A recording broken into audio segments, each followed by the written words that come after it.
Hello and welcome to this short interview with the Revd Nadim Nassar, Executive Director of the Awareness Foundation and author of the new book, The Culture of God.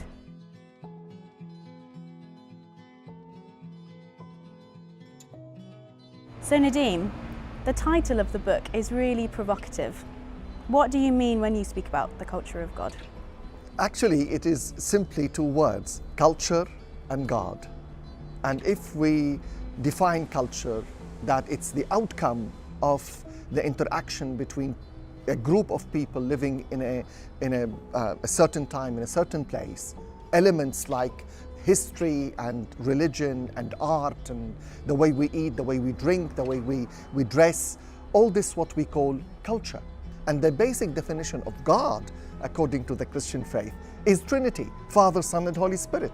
And the dynamic relationship between the three persons in the Trinity must produce culture because they are interacting with each other. Only through the incarnation, through Jesus Christ coming from the Trinity, being with us, so we can access that culture because He revealed that culture in our own culture, on the earth, in the earthly culture. So how have you experienced the culture of God in your own life? Well, that came to me very, very strongly. If I look back, it's during the war in Lebanon, and when we destroyed our culture. When you go through a war so brutal and so awful, like a civil war, you start questioning everything. A divine culture, so intimately linked to our culture through Christ, that we can, through that, have a new sense of everything, even war and destruction and bloodshed. Are there any particular incidents in the life of Jesus which inspired you to write this book? The woman caught in adultery, when they brought her like peacocks and tried to trap Jesus. Either you let her go or stone her. And in both cases, He would have been trapped, because if He said stone her, then what new teaching was He bringing?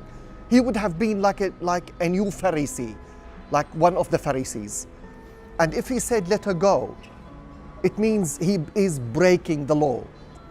But when He said His very famous sentence, "Who is without sin, let them cast the first stone," this sentence doesn't belong to our culture. It belongs to God's culture, to the divine culture. Let me read you this short passage to illustrate what I mean about this amazing incident in the life of Christ that triggered the whole concept of the culture of God in my mind.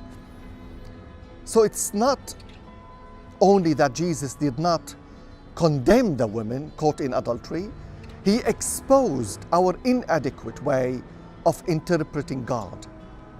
The religious leaders were supposed to teach and to build their society in the image of God. Yet all they could teach was brutality and fear built around a violent and vengeful image of God. Jesus had shown the loving, merciful God, forgiving the woman while still rejecting the sinful act itself. This is the paradox of being both just and merciful. In this incident, Jesus revealed in His own earthly culture a brilliant glimpse into the culture of God.